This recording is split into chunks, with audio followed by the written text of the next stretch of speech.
হাড়িতে নিয়মিত যাতায়াত করছে আমার কলোনির আরেক জোড়া পেয়ার। আসসালামু আলাইকুম, আমি আছি আপনাদের সাথে সোহাগ এবং আপনারা সবাই দেখছেন ইনসিয়াস বার্ড ভ্যালি। আজকে সকালে আমার কলোনিতে লক্ষ্য করলাম একটি লুটিনো বাজরিকার পাখি এবং একটি অ্যালবিনো বাজরিকার পাখি জোড়া নিয়েছে।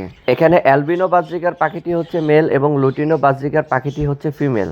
তাদেরকে আমি বেশ কয়েকবার ব্রিডিংও করতে দেখেছি। এখন আমার লুটিনো বাজরিকার ফিমেল পাখিটি হাড়িতে ঢুকে বসে আছে। সে হাড়িতে ঢুকে হাড়িটি পরিষ্কার করছে এবং হাড়ির মুখটা বড় করার চেষ্টা করছে। এগুলো আসলে একটি ডিম পাড়ার লক্ষণ। আপনারা সবাই জানেন কিছুদিন আগে আমার এই কলোনির একজোড়া পাখি পেয়ার নিয়ে অলরেডি একটি ডিম পেড়েছে। আমার কলোনিতে শুধু এই পাখির পেয়ারটি নয়, আরও কয়েকটি পাখি জোড়া নিয়েছে। তারাও রেগুলার হাড়িতে যাতায়াত করছে। তাদের ব্যাপারে পরবর্তী কোনো এক কন্টেন্টের মাধ্যমে আপনাদেরকে আপডেট জানাবো। আমার এই কলোনিতে এখন পর্যন্ত মোট 8 জোড়া পাখি উন্মুক্ত করেছি, আরও কয়েক জোড়া পাখি উন্মুক্ত করব এরকম চিন্তাভাবনা আছে।